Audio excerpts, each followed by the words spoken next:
ഇപ്പോൾ ഈ ഇങ്ങനെയൊരു സാഹചര്യം ഇപ്പോൾ ഓരോ തലമുറയിലും വ്യത്യാസമാണ്. അതായത് ചിലപ്പോൾ നമുക്ക് തൊട്ട് മുന്നേയുള്ള തലമുറ അനുഭവിച്ച പ്രശ്നങ്ങൾ അല്ലെങ്കിൽ അവരുടെ സന്തോഷങ്ങളല്ല നമ്മുടേത്.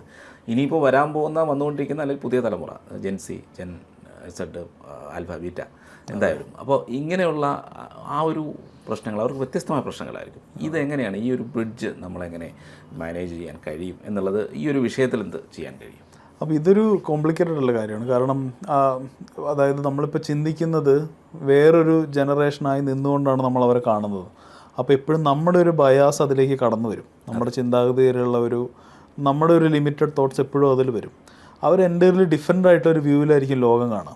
ഇവൻ എല്ലാവരും ലോകം കാണുന്നത് അങ്ങനെയാണ്. നമ്മൾ ഒരാൾ കാണുന്ന ലോകേ ആയിരിക്കില്ല മറ്റേ ആൾ കാണുക. കാരണം അയാൾക്കൊരു മെൻ്റൽ മാപ്പ് ഉണ്ടാവും, മറ്റേ ആൾക്ക് വേറൊരു മെൻ്റൽ മാപ്പ് ഉണ്ടാവും. നമ്മൾ വിചാരിക്കുന്ന ഒരു ഇൻസിഡൻറ്റ് എടുക്കുകയാണെങ്കിൽ തന്നെ നമ്മൾ കാണുന്ന ഒരു സാധനമായിരിക്കില്ല മറ്റേ ആൾ കാണുന്നുണ്ടാവുക. പക്ഷേ നമുക്ക് ഏകദേശം ഗസ് ചെയ്യാൻ പറ്റുമായിരിക്കും. പക്ഷേ അതേസമയം ഒരു ജനറേഷൻ പൂർണ്ണമായിട്ട് മാറി വരുമ്പം നമുക്ക് ഇവനത് ഗസ് ചെയ്യാൻ പറ്റാത്ത രീതിയിലുള്ളൊരു പെർസെപ്ഷൻ അവിടെ വരുന്നുണ്ടാവും. വലിയൊരു മാറ്റം ഉണ്ടാവും. നമുക്ക് ആ ചിന്താഗതി എന്താണെന്ന് ഉൾക്കൊള്ളാൻ. അപ്പോൾ നമുക്ക് ആദ്യം വേണ്ടതെന്ന് പറഞ്ഞാൽ നമുക്ക് അവെയർനെസ് ആണ് വേണ്ടത്. നമ്മൾ അവെയർ ആവുക എന്നുള്ളതാണ് അതിൻ്റെ ഫസ്റ്റ് സ്റ്റെപ്പ്.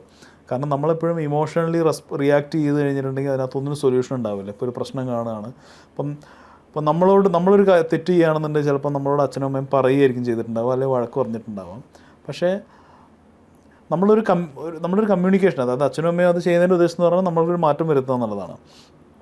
അപ്പോൾ നമുക്ക് ഈ പുതിയ ജനറേഷന് മാറ്റം വരുത്തണമെന്നുണ്ടെങ്കിൽ നമ്മൾ പഠിച്ചൊരു അപ്രോച്ച് അവിടെ വർക്ക് ആയിക്കൊള്ളണമെന്നില്ല. നമുക്ക് കിട്ടിയത് അവർക്ക് കൊടുക്കാൻ പാടില്ല, ശരിയാവണമെന്നില്ല. ചിലപ്പോൾ അതിന് നേരെ നമ്മൾ ഉദ്ദേശിക്കുന്നതിന് ഒരു റിവേഴ്സ് ആയിട്ടുള്ളൊരു എഫക്റ്റാണ് അവിടെ ഉണ്ടാവുകയും ചെയ്യുക. അപ്പോൾ ആദ്യം വേണ്ടതെന്ന് പറഞ്ഞാൽ ഈ അവെയർനെസ് കൊണ്ടുവരിക എന്നുള്ളത്. അതായത് നമ്മളൊരു ജനറേഷൻ ഒരു ഗ്യാപ്പ് അവിടെ ഉണ്ട്. അവർ കാണുന്ന ഒരു വേൾഡ്, അവർ കാണുന്ന ഒരു വ്യൂവിലൂടെ അവർ കാണുന്നൊരു ലോകത്തെ അല്ല നമ്മൾ കാണുന്നത്. നമ്മൾ കാണുന്നത് എൻ്റയർലി ഡിഫറെൻ്റ് ആയിട്ടുള്ളൊരു ലോകമാണ്. അവരുടെ ചിന്തകൾ വേറെയാണെന്നുള്ളൊരു അവെയർനെസ് നമുക്ക് വന്നു കഴിഞ്ഞാൽ തന്നെ നമ്മുടെ ആക്ഷനിൽ ചെറിയ വ്യത്യാസം ഉണ്ടാവും. നമ്മൾ ഒരു ആക്ഷൻ എടുക്കുന്നതിന് മുമ്പ് നമ്മൾ ചിന്തിക്കും, നമ്മളൊരു കാര്യം പറയുന്നതിന് മുമ്പ് ചിന്തിക്കും. അപ്പോൾ അതേ ആദ്യം ഫസ്റ്റ് സ്റ്റെപ്പ് അത് തന്നെയാണ്. അതാണ് ഏറ്റവും ഇമ്പോർട്ടൻ്റ് ആയിട്ടുള്ളൊരു സ്റ്റെപ്പ് അവിടെ. അതിനുശേഷം ബാക്കി കാര്യങ്ങൾ അവരായിട്ട് നിന്ന് നമ്മൾ കാര്യങ്ങളെ കണ്ടാൽ കുറച്ചൊക്കെ മാറ്റങ്ങൾ വരുത്താൻ നമുക്ക് വരുത്താം. അതെ, ഇപ്പം ഞാനിപ്പോൾ ഓഫീസിലൊരു കാര്യം എടുക്കുകയാണെങ്കിൽ തന്നെ പണ്ടത്തെ ഒരു കാലഘട്ടം എന്ന് പറഞ്ഞു കഴിഞ്ഞാൽ നമുക്ക് ജോലി എന്ന് പറഞ്ഞാൽ ഭയങ്കര ഇമ്പോർട്ടൻ്റ് ആണ്.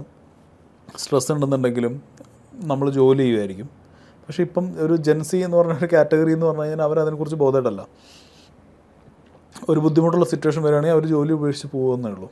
അപ്പോൾ അവരങ്ങനെ കൺട്രോൾ ചെയ്യാനോ അവരാരും കൺട്രോൾ ചെയ്യുന്ന അവർക്കല്ല. അവർ ഫ്രീഡത്തിന് കൂടുതൽ ഇമ്പോർട്ടൻസ് കൊടുക്കുന്നുണ്ട്.